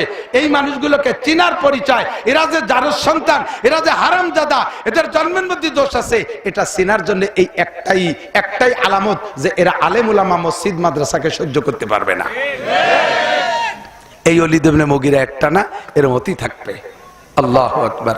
দোস্ত, এদিক এই ওলীদ ইবনে মুগীরার পরিচয় সব জানাই দেওয়ার পরে এরপর ওই সূরাটা জিবরিল হুজুরের কাছে পুরোটা নাজিল করে দিয়ে শুরু করলেন কি দিয়ে, আমার দিক কেউ নড়বে না, ছাত্ররা ছোটরা বিশেষ করে খেয়াল করে শুনবে, স্টুডেন্ট মাদ্রাসা স্কুল কলেজের ছাত্ররা, ভবিষ্যতে তোমরা একদিন এই চেয়ারে বসবা, হঠাৎ করে শুনবে একদিন আমার মৃত্যু খবর, কেঁদে কেঁদে আসবে সবাই দিতে শুধু খবর, মুরব্বীরা চলে গেছে, এখন আমরা দাড়ি পাইকে গেছি, এনি টাইম এভরিডে যে কোনো সময় চলে যেতে পারি, রাস্তাঘাটে চলাফেরা করি, অ্যাক্সিডেন্টের অবিরাম ভয়, চেয়ারটা যেন খালি না হয়, এ জায়গা কেউ আসতে হবে, লেখাপড়া শিখে এ জায়গা আসা বড় কঠিন, কারণ লেখাপড়ার পিছন দিয়ে বাস হয়ে গেছে, মোবাইল হাতে হাতে এসে গেছে, আর লেখাপড়া কেউ করবে না, আমরা যা দুই চার কথা বলে গেলাম এই গোছায় গাছায় রেখে ফিরিয়ে সেই জায়গা বসে দুয়ে মুছে খাতি পারবা ইনশাআল্লাহ। এই জন্য ভালো করে লক্ষ্য করে শুনতে হবে। নবী পাক সাল্লাল্লাহু আলাইহি সাল্লামকে সান্ত্বনা দেওয়ার জন্য ওই ওলীদ ইবনে মুগীরা এবং তার গোষ্ঠী হুজুরকে যে গালি দিয়েছে, হুজুরকে সান্ত্বনা দিতে হবে না আল্লাহ পাকের, সান্ত্বনা দেওয়ার জন্য এদিক নবী আলাইহিস সালাম সাহাবা কাফেরদেরকে নিয়ে ঘরের মধ্যে বসে তাবলীগের দাওয়াত দিয়েছে একেবারে সর্বপ্রথম। এর আগে হুজুর বাইরেও নামে নাই, কের বাড়িও যায় নাই, শুধু খাদিজা আর আবু বকর দুইজন মুসলমান। হুজুর 25 জনকে ঘরের মধ্যে দাওয়াত করে নিয়ে, তার ভিতরে হুজুরের প্রিয় চাচা আবু লাহাবও আছে। কোন আবু লাহাব জানেন? হুজুরের জীবনে একমাত্র সবচাইতে বেশি জন্মদিবস পালন করছে আবু লাহাব। প্রত্যেক সোমবারে স্বর্ণের পেয়ালায় আবু লাহাব বাতি জ্বালাইয়া মুহাম্মদুর রাসূলুল্লাহ সাল্লাল্লাহু আলাইহি সাল্লামের জন্মদিবস পালন করছে 40 বছর। 40 বছরের মাথায় যাইয়া আজকে যখন হুজুর এই 25 জনকে নিয়ে ডাইকে বসে বলছে কুলু লা ইলাহা ইল্লাল্লাহ মুহাম্মাদুর রাসূলুল্লাহ, কলেমার দাওয়াত দেওয়ার সাথে সাথে সর্বপ্রথম হুজুরের মুখের উপরে এক খাবলা থুক মেরে দিয়ে হুজুরকে বদদুয়া দিয়েছে, তাব্বাল্লাকা ইয়া খাসিস, তাব্বাল্লাকা ইয়া খাসিস। মাইকে ডিস্টার্ব করতেছে, এই অপারেটররা তোরা টের পাও না, বেটারা টের পায়, তোমরা টের পাও না, ঘুরে ঘুরে তোরা এগুলো খেয়াল করবি। এক মাঠে যদি খারাপ হয়ে যায়, তাই তো আমি বুঝতে যে আমার এত কষ্ট হচ্ছে, কে আমার বুক ব্যথা করতেছে। ওরা চলে গেছে মালকাতি। হুজুর বললেন, এই হুজুর যখন দাওয়াত দিছে, হুজুরের মুখের উপরে থুক মাইরা হুজুরকে বদদুয়া দিয়ে গালাগালি করে চলে গেছে। তাব্বাল্লাকা ইয়া খাসিস আলী হাযা জামাতারা, ধ্বংস হয়ে যায় হে মুহাম্মদ। যেই আবু লাহাব 40 বছর হুজুরের জন্মদিবস পালন করছে স্বর্ণের পেয়ালায় বাতি জ্বালাইয়া, হুজুরের জন্ম খবর শুনে শাহাদাত আঙ্গুল দিয়ে ইশারা দিয়ে তার প্রিয় বান্দি সুহাইবাকে আজাদ করে দিয়েছে। যখন হুজুর কলেমার দাওয়াত দিয়েছে, হুজুরের মুখের উপরে থুক মেরে বদদুয়া দিয়ে কয়, কপাল পোড়া, এই কইতে জন্য ডেকে নিয়ে এসেছিস আমাদেরকে, দুপুরবেলা খাওয়াইয়া পাম্পট্টি দিয়েছে এই কর জন্যে, তুই ধ্বংস হয়ে যা। আল্লাহ তাআলা সূরা নাজিল করে দিয়েছে, তাব্বাত ইয়াদা আবি লাহাব, আমার নবী ধ্বংস হবে না, তোর 2 হাত ধ্বংস হয়ে যাবে। কথা বলেন ঠিক কি ঠিক না? তোর 2 হাত ধ্বংস হয়ে যাবে। তুই তো একবার বলছিস তাব্বাল্লাকা, আর তোর নামে ডেলি লাখবার হবে, তোর নামে ডেলি। এই এদিক তাকান, তাব্বাত ইয়াদা ও তাব্বাল্লাকা কইছে একবার, আর আল্লাহ পাক সূরা তাব্বাত ইয়াদা নাজিল করে দিয়েছে। তার মানে আবু লাহাব আর তার স্ত্রী দুইজনকেই আল্লাহ পাক রব্বুল আলামিন অভিশপ্তের ভিতরে নিয়ে আসছে। আর এইটা ডেলি কতবার পড়া হয় জানেন? পৃথিবীতে 200 কোটি মুসলমানের মধ্যে কমপক্ষে 2 কোটি মানুষ তো নামাজ পড়ে, কথা কয় না, মিনিমাম 2 কোটি মানুষ তো, আর সর্বনিম্ন ফেলায় ছাড়াইয়া 2 কোটি হলেই তো নামাজ পড়ে। এই 2 কোটির ভিতরে লাখখানিক মানুষ কি তাব্বাত ইয়াদা শুরু পড়ে না? ওই একবার তাব্বাল্লাকা বলছে, আল্লাহ তাআলা প্রত্যেকদিন লক্ষ লক্ষ তাব্বাত ইয়াদা আবি লাহাব ওর নামে পাঠাইতেছে। গজব শুরু হয়ে গেছে। ও আমার নবীকে বদদুয়া দিছে, নবীরে মাজনুন আর পাগল কয়। আল্লাহ পাক সাথে সাথে এগেনস্টে নবীর প্রশংসা দিয়ে সূরা নাজিল করে দিয়েছে, সূরা কলম। কি কয় জানেন? এই ভালো করে শুনেন, খুব লক্ষ্য করে। সূরাটা শুরুতে একটা অক্ষর আছে নুন। কি আছে? এই নুনের উপরে জের জবর পেশ কিছু নেই। এর আরবিতে তফসিরে ভাষায় বলে হরফে মুকাত্তাআত, কাটা হরফ। এরকম অনেক সূরা শুরুতে আছে। একেবারে আলহামদুলিল্লাহ সূরার পরে সূরা বাকারা, ওই দেশ ওরেই শুরু করছে এই কাটা হরফ দিয়ে। আলিফ পড়েন একবার, লাম মিম, কোন নেকি হবে? হবে না? 3 হরফে 90 নেকি। কারণ এই 3টে হরফের ভিতরে আরো হরফ আছে। 3টে হরফ, আলিফ লিখতে 3টে হরফ লাগে। আলিফ জবরা লাম জাল্লি ফাদুই পেশফুন, আলিফুন, এতে হয় আলিফ। তাহলে এক আলিফ কলি কয়টা অক্ষর হইছে? 3টা। লাম লিখতে 3টে হরফ লাগে, লাম আলিফ জবর, লাম আলিফ জবর লাম মিম 2 পেশ নুন লামুন, এর লিখতে আর 3 হরফ, মিম লিখতে 3 হরফ, মিম ইয়েজের মিম মিম 2 পেশ নুন মিমুন। তাহলে আলিফ লাম মিম 3টে হরফ, 3টে হরফ না, 3টে হরফ একটা হরফ না, 3টে হরফ 3টে হরফ না, 3টে হরফ 9টা হরফ। আমাদের সমাজে একদল বেরোইছে, তারা আমাদেরকে ভূগোল পড়াচ্ছে, কয় যে কোরআন শরীফ তরজমা না বুঝে পড়লে কোনো নেকি হবে না। জোরে কর না নাউজুবিল্লাহ। আমার নবী বলেন, মান করা হারফাম মিন কিতাবিল্লাহ ফালাহু হাসানাতুন ওয়াল হাসানাতু বিআশরি আমসালিহা। যে ব্যক্তি কোরআন শরীফ থেকে একটা হরফ পড়ে, জোরে বলেন কয়টা? একটা হরফের কোনো অর্থ হয়? হুজুর বললেন একটা হরফ পড়লে তারে 10টা নেকি দেয়া হবে। একটা হরফ পড়লে 10টা কি? আর এক হরফের তো কোনো তরজমাই নাই। তা তুমি যে কইলে তরজমা ছাড়া না, তরজমা না বুঝে বললে নেকি হবে না, তাহলে তুমি নবী পাকের চাইতে বেশি বোঝো। তোমারকে আলাদা নবুয়ত দিতেছে, তোমারকে আলাদা বলার অধিকার দেওয়া হয়েছে। আমার নবী বলেছেন এক হরফে 10 নেকি। দোস্ত, আলিফ লাম মিম পড়লে কেউ বলে 30 নেকি, আর কোন কোন মুফাসসির বলে 90 নেকি। একে কয় হরফে মুকাদ্দার। কিন্তু দিকে যেটা বলবো বলে আসছি, আমাদের দেশে তো বাউল বয়াতির অভাব নাই, বিচার গানের বয়াতির অভাব নাই। কথা কন? আপনাদের এদিকে আছে নাকি আমি জানি না, সত্যি জানি না, আর ওয়াল্লাহে জানি না। কিন্তু ইনরা কয় কি এই 3 হরফের তরজমা হুজুররা জানবে কোন জায়গাতে? আল্লাহর কালাম হলো 90,000, হুজুররা জানে, মাদ্রাসার হুজুররা জানে 30,000, আরো 60,000 গোপন আছে মারেফাতের, ওইটা আমরা জানি। এইটা জানিয়ে উন্ডায় আলিফ লাম মিমির তরজমা কয় কি? আলিফে আল্লাহ, লামে জিব্রাইল, মিমে মুহাম্মদ। এমন ভাবে বলবে যা বিশ্বাস করতে বাধ্য। কি মানে? আল্লাহর থেকে জিব্রাইলের মাধ্যমে মুহাম্মাদের কাছে আসছে। একেবারে সহি সহি মনে হচ্ছে না কথাটা? সমস্ত মুফাসসিরদের নেতা রাইসুল মুফাসসিরিন আব্দুল্লাহ ইবনে আব্বাস পর্যন্ত বলেছে আল্লাহু আলামু বিমুরাদিহি বিযালিকা। একে বলা হয় ইংরেজিতে শর্ট হ্যান্ড, ইংরেজিতে শর্ট হ্যান্ড, আরবিতে কয় হরফে মুকাত্তাত, কাটা হরফ। এর তরজমা এক আল্লাহ ছাড়া কেউ জানে না। কথা লম্বা হয়ে যাচ্ছে অন্য দিক দিয়ে, আমি অত দূর যাব না। কাজেই আপনি এই 3 হরফের তিন এই যে তরজমা বের করছেন, এটা আপনি কোনোদিন বলতে যাবেন না।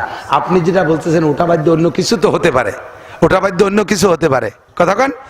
একই শর্ট হ্যান্ড হরফের তরজমা ভিন্ন। আমার দিক এক জায়গায় লেখা আছে, আমরা লিখি না মোহাম্মদ আব্দুর রহমান, মোহাম্মদ আব্দুল্লাহ। এই মোহাম্মদ লেখে কি পুরো মোহাম্মদ কি লেখে? মকারে মো বিসর্গ, তার এর দ্বারা মোহাম্মদ বুঝি। ঠিক কি ঠিক না? এরকম ইংরেজিতে শর্ট হ্যান্ড, আরবিতে শর্ট হ্যান্ড। আল্লাহ পাক রব্বুল আলামিন সূরা শুরুতে দেশে যে লেখছে সে বোঝে এই শর্ট হ্যান্ডের তরজমা কি, আর যারা ব্যবহার করে তারা বুঝতে পারে। আমার বাড়ির বাথরুম, বাথরুমের পায়খানা মানে বাথরুম সেনেটে সিলাপ, ওই সিলাপের গায়ে লেখা দেখি ডিসি, সিলাপের গায়ে লেখা ইংরেজিতে ডিসি।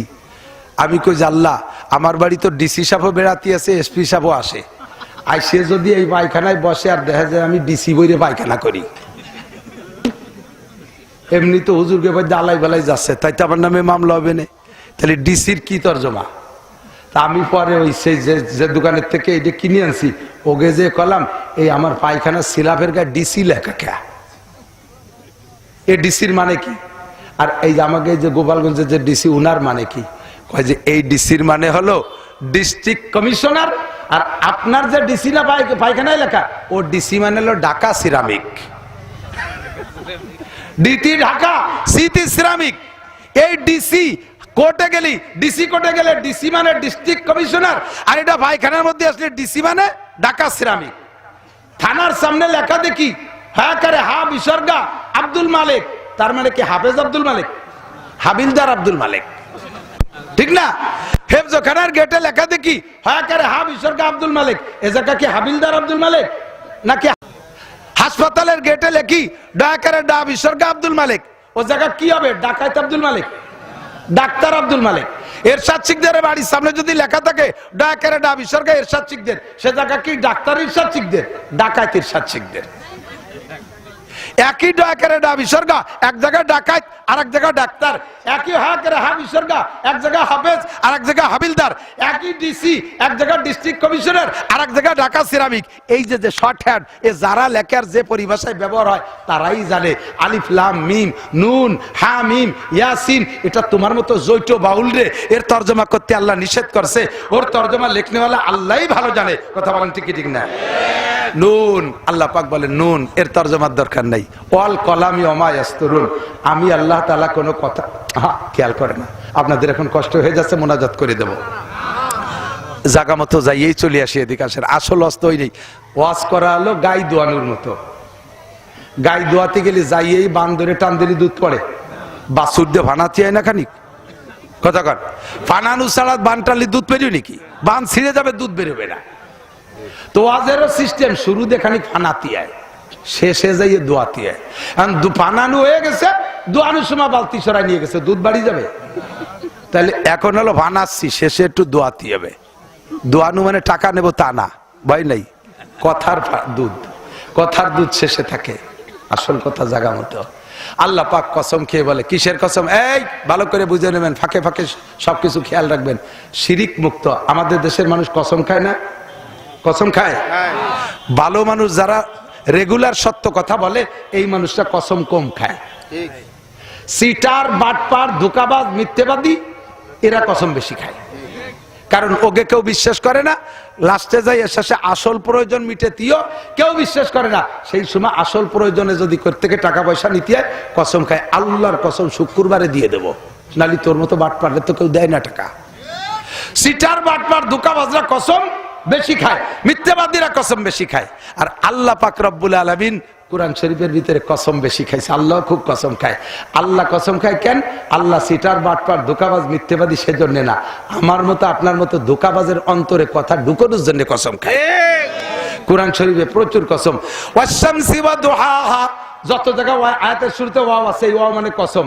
ওয়াশ-শামসি ওয়া দুহাহা ওয়াল কমারি ইযা তালাহা ওয়ান নাহারি ইযা জাল্লাহা ওয়াল লাইলি ইযা ইয়াগশাহা ওয়াস সামাই ওয়া মা বানাহা ওয়াল আরদি ওয়া মা তাহাহা ওয়া নাফসি ওয়া মা সাওয়াহা ওয়াল আদিয়াতি দাবহা ওয়াল মুরিয়াতি কদহা ওয়াদ দুহা ওয়াল লাইলি ইযা সাজা।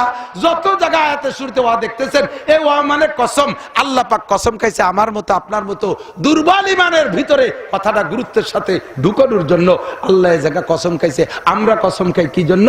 আমরা কসম, আচ্ছা আমরা কসম খাই কথার গুরুত্ব বাড়ানোর জন্য। তবে আমরা কসম খাবো কার নামে? কোন মখলুকের নামে, পীরের নামে, সন্তানের নামে, কোরআন দরিয়া, কাবাঘর দরিয়া, মসজিদ দরিয়া, মাদ্রাসা দরিয়া কসম খা শিরিক। আমরা কসম খাবো আল্লাহে বিল্লাহে তাল্লাহ, আল্লাহর কসম খাই, তাই ছাড়া আমাদের কসম জায়েজ নাই। আর আল্লাহ কসম খাবে, আল্লাহর উপরে তো কোনো আল্লাহ নাই। এই জন্য আল্লাহ কসম খায় তার সৃষ্টির ভিতরে বড় বড় যেগুলো সেগুলো। আর এই সূরার ভিতরে আল্লাহর সৃষ্টির ভিতরে শ্রেষ্ঠ 5টা জিনিস আল্লাহ তাআলা নিজে হাতে বানাইছে। 1 নম্বরে আরশ, 2 নম্বরে কলম, 3 নম্বরে মানুষের মাথা, 4 নম্বরে তাওরাত, 5 নম্বরে জান্নাতে আদেন। এই 5টা বানাইছে আল্লাহ নিজ হাত দিয়ে। এর গুরুত্ব আল্লাহর কাছে খুব বেশি। এই সূরার ভিতরে আল্লাহ কসম খাইছে কলমের কসম। কয় নুন, আমি কলমের কসম খেয়ে বলি ওয়াল কলম ওমা ইয়াসতুরুন, আর কলমে যা লেখে সেটা আমার কাছে খুব গুরুত্বপূর্ণ। 2টা জিনিসের কসম খেয়ে আমি বলি নুন আল কলামি ওমা ইয়াসতুরুন। হুজুরকে আল্লাহ সান্ত্বনা দিচ্ছে, মা আনতা বিনিমাতি রাব্বিকা বিমাজনুন। আল্লাহু আকবার। আপনি আপনার রবের নিয়ামত, আপনি পাগল না। আমার নবী কি না? পাগল। ওরা যে আওয়ালিদ ইবনে মুগিরা আপনারা পাগল কইছে, মন খারাপ করবেন না, আপনি পাগল না। ভারতের এটা না রে না, এই কয়দিন আগে রসুল সম্পর্কে মন্তব্য খারাপ করছে কিনা? রামগিরি মহারাজ আমার নবী বলে চরিত্রহীন। একটু কিছু কবেন না? আল্লাহু আকবার। কি বলবো? আমার নবীকে আমার আল্লাহ বললেন ওয়া ইন্না লাকা লাআজরান গায়রা মামনুন ওয়া ইন্নাকা লাআলা খুলুকিন আযীম। আপনি পাগল না, আপনি আপনার রবের নিয়ামত, আপনার জন্য রয়েছে অসংখ্য পুরস্কার, আর আপনি হলেন সর্বোত্তম চরিত্রের অধিকারী। কিছুক্ষণ পরে আল্লাহ কয় লাকাদ কানা লাকুম ফি রাসূলিল্লাহি উসওয়াতুন হাসানাহ। হে দুনিয়ার সমস্ত মানুষ, তোমাদের জন্য রয়েছে রাসূলের মধ্যে উত্তম আদর্শ। কার মধ্যে? একটাই মানুষ, যেই লোকটার জীবন আদর্শের ভিতরে গোটা কোটি কোটি মানুষের নীতি কথা রয়েছে, চরিত্র গঠনের সিস্টেম রয়ে গেছে। এই নবী হলেন সর্বোত্তম চরিত্রের অধিকারী।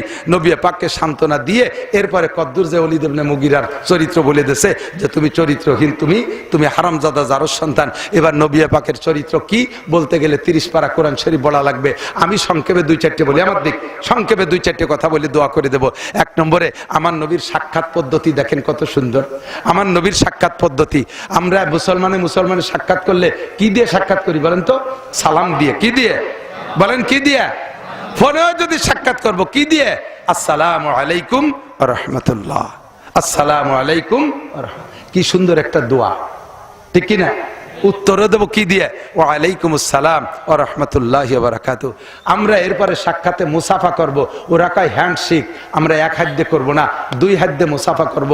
অনেকে আছে মুসাফা করে একটু এরকম আঙ্গুলের মাথায় দেয়, এভাবে না, পুরো আঙ্গুল বুড়ো আঙ্গুলের গোড়ার সাথে আপনার হাতের এই জায়গা মিশে যাবে। সুন্দর করে ধরবেন, এতটুক জোরে ধরবেন যাতে মহাব্বতের ভাবটা প্রকাশ পায়। এমনি একটু সোয়াই দিয়ে থবেন না, আবার এমন জোরে চিপ দেবেন না যে কটকট করে তার আঙ্গুল কটা ভেঙে যায়। হাত ধরে এদিক তাকান। আদবের সিস্টেম কি? হালকা একটু জাকি দেবেন। হাদিসে আসছে যখন 2 জন মুসলমান মুসাফা করে হাতে জাকি দেয় তখন আল্লাহ তাআলা তার হাতের ফাঁক দিয়ে সমস্ত সগীরা গুনাহ ঝালিয়ে ফেলাই দেয়।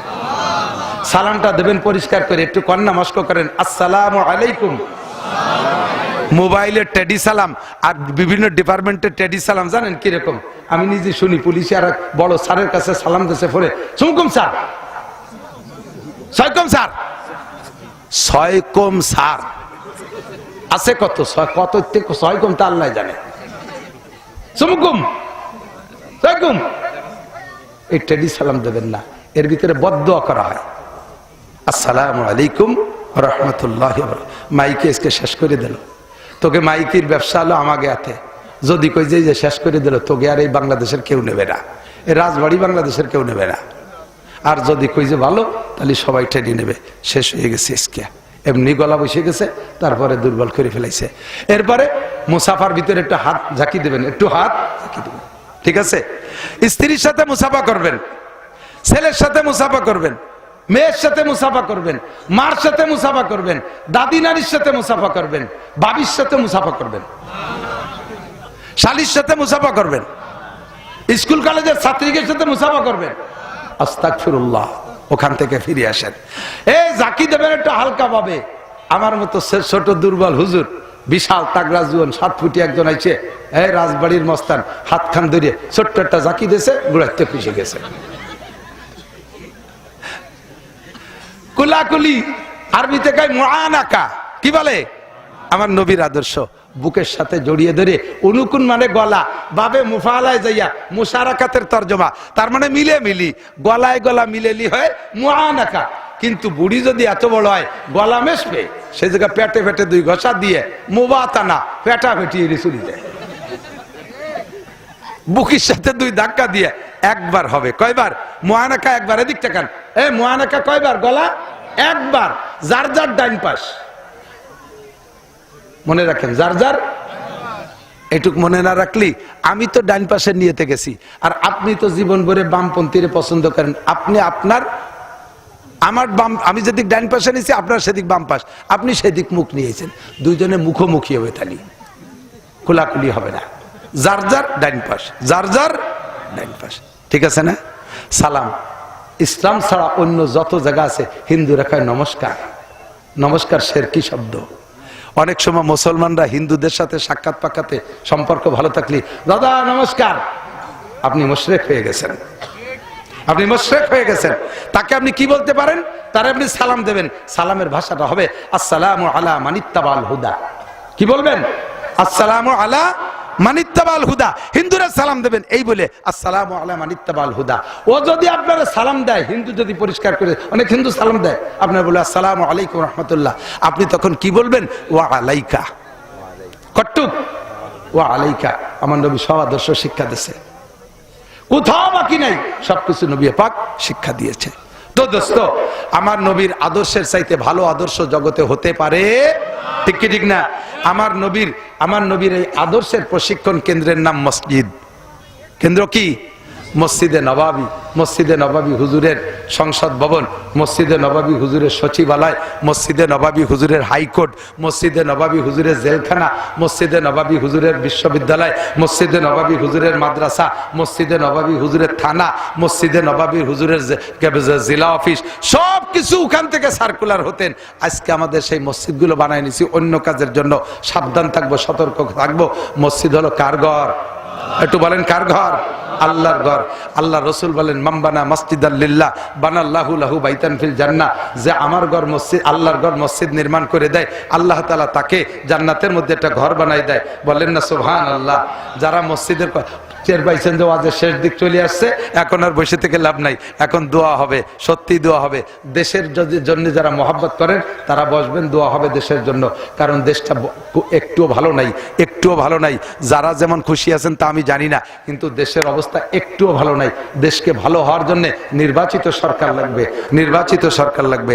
সেই ব্যাপারে দোয়া করব। আর ফিলিস্তিন গাজার মুসলমানদের জন্য দোয়া হবে, লেবাননের মুসলমানদের জন্য দোয়া হবে, বাইতুল মুকাদ্দাসের জন্য দোয়া হবে। যারা এগুলোর পক্ষে তারা বসবেন, যারা নেতানিয়াহু জো বাইডেনের পক্ষে তারা চলে যাবেন ইনশাআল্লাহ। আল্লাহ তাআলা আমাদেরকে সেই নোংরামি থেকে হেফাজত করুক, জোরে বলেন আমিন। আমাদের আগামীকালকের একটা দাওয়াত আমি শুনাই। আগামীকালকে সারা বাংলাদেশের সমস্ত ওলামায়ে কেরাম একত্রিত হবে, বেশিরভাগ বড়রা একত্রিত হবে। বিশ্ব ইজতেমা যাতে একটা হয়। আপনারা কি একটার পক্ষে না দুইটার পক্ষে? জোরে বলেন ইজতেমা কয়টা হবে? একটা হবে, ঠিক কিনা? কাদের তত্ত্বাবধানে? আলেমদের তত্ত্বাবধানে। কারণ ধর্ম আলেমরা বোঝে, এর নেতৃত্ব আলেমরা দেবে, ঠিক না? আমারে যদি, আমি যদি বলি ঢাকা বিশ্ববিদ্যালয়ের ভাইস চ্যান্সেলর বানাই দিন, আমারে একদিনও চলবে? আমিও কিচ্ছু বুঝি না। আমি যেহেতু বুঝি না বিদায় আমারে ও জায়গা দেবেন না। আমারে হাই স্কুলের সভাপতি বানাবেন না, আমারে কলেজের সভাপতি বানাবেন না। আমারে যদি ও জায়গা না বানান, তাহলে আপনি জেনারেল শিক্ষিত, আপনি কেন মসজিদ মাদ্রাসার সভাপতি হতে আসবেন? আপনি কেন তবলিগ জামাতের আমির হতে আসবেন? কথা কেন না কেন? এটা চালাবে কারা? আলেমরা চালাবে। এই মর্মে বর্তমান স্বরাষ্ট্র উপদেষ্টার কাছে প্রস্তাব রাখা হবে যে বিশ্ব ইজতেমা পরিচালনা করবে ওলামায়ে কেরাম। আলেম ওলামা একবারই ইজতেমা করবে, অত খুচরো ইজতেমা আমরা সামনে করতে দেব। এই উপলক্ষে আগামীকাল ঢাকা যাওয়া হবে। আপনাদের এখান থেকে কাছে, একটু কষ্ট করে সরোয়ার্দী উদ্যানে যাবেন। 2 নম্বর 10, 11, 12 জানুয়ারি বিশ্ব ইজতেমা হবে ইনশাআল্লাহ। বলেন 10, 11, 12 জানুয়ারি যাবেন তো ইনশাআল্লাহ? যাবেন তো ইনশাআল্লাহ? দোয়া করি আল্লাহ সবাইকে তৌফিক দিক। এবার হজ করবেন কারা কারা দেখি? হজের নিয়ত আছে? ভয় নাই, পয়সা চাচ্ছি না। হজের নিয়ত আছে কার কার? হজ হজ টের পার নাই কি কইছি? হজের নিয়তে নাই, হজের নিয়ত নাই কের? হজের নিয়তে নাই। আটরশি যাবেন কারা কারা? হাত উঁচু করেন। চন্দ্রভাড়া যাবেন কারা কারা? উলাকান্দি যাবেন কারা কারা? এইসব জায়গায় যাবেন আপনারা? ইনশাআল্লাহ যাবেন না, হজেই যাব। বলেন হজে যাব। রাজি আছেন তো ইনশাআল্লাহ? আমি মুসাফির দোয়া করব, আল্লাহ তাআলা সকলকে হজ নসিব করে, সবাইকে হজ নসিব করে। এখন হজের জন্য একটা বুকিং চাইতেছে, এদিক তাকান। 5 লাখ, 6 লাখ, 7 লাখ টাকা লাগবে। আপনি শুরু করে দেন। তবলিগি যারা গেছে তারা সাক্ষী দেন।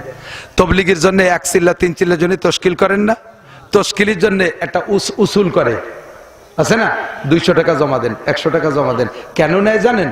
ওই টাকা আপনার পিছনেই খরচ করবে।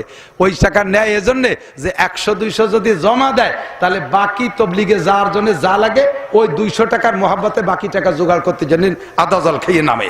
ও যাই যায়, নইলে ওই 200 টাকা তো ফেরত পাবে না। এই জন্য চেষ্টা করে। আপনি হজে যাবেন, নিয়ত করেন, আল্লাহ তাআলা পয়সা দেবে। আমার মতো গরিব মানুষ, ছাত্র বয়সে আমার ছাত্রদের সাথীদের মধ্যে কেউ ছিল না। আল্লাহ তাআলা আমার 6 বার নেছে। আমার ছেলেরা সবাই উমরা করছে। 4 ছেলে 5 বার উমরা করছে, 4 ছেলে 4 বার, 1 ছেলে 2 বার করছে। আল্লাহ তাআলা আমারে যদি তৌফিক দেয়, এখানে আপনারা সবাই যেতে পারবেন ইনশাআল্লাহ। আমি প্রাণ খুলে দোয়া করি, যাবেন তো ইনশাআল্লাহ? তো হজ উপলক্ষে কাবা ঘর দেখতে যাবেন, রসুলের মসজিদে নবাবী দেখতে যাবেন। এই উপলক্ষে হজের নিয়ত করে পকেটে যদি টাকা থাকে 100 করে টাকা আপনি হজ বুকিং হিসেবে এই মসজিদে জমা দেবেন। এই মসজিদে কাজ হবে, এই টাকা দিয়ে এই মসজিদে কাজ হবে। দোয়া করবো, আল্লাহ আজকে যারা হজ উপলক্ষে তোমার এই ঘরে টাকা দিয়েছে, মরার আগে তাদেরকে তুমি কাবা ঘর একবার দেখার তৌফিক দিও। মরার মরার আগে কাবা ঘর একবার তৌফিক দেখার তৌফিক দিও। ভলেন্টিয়াররা যাবে ভিতরে হজের নিয়তে, জাস্ট সেরফ হজের নিয়তে। যদি 100 টাকা না থাকে 50 টাকা থাকলে দেন, আর যদি তাও না থাকে যা থাকে তাই দেবেন। কই ভলেন্টিয়াররা, কই স্থানীয় ভলেন্টিয়াররা? ভিতরে গেলে যাবে, আল্লাহর বান্দারা দেবে। হজের নিয়তে 100 টাকা দেওয়ার কারা আছেন? হজের নিয়তে 100 টাকা, 50 টাকা, 10 টাকা যায় না কেন ভিতরে? কেউ স্থানীয়রা ঢুকে পড়েন, হজের নিয়তে দেবে ইনশাআল্লাহ। সবাই 10টা টাকা থাকলে দিয়ে দেন, ছোটরা দিয়ে দাও। তোমরা সানাসুর বাদাম আর একদিন খাইও, আল্লাহ পাক রব্বুল আলামিন তৌফিক দান করবে ইনশাআল্লাহ। হজের টাকা আল্লাহ জোগাড় করে দেবে, আল্লাহ তাআলা হজের টাকা জোগাড় করে দেবে।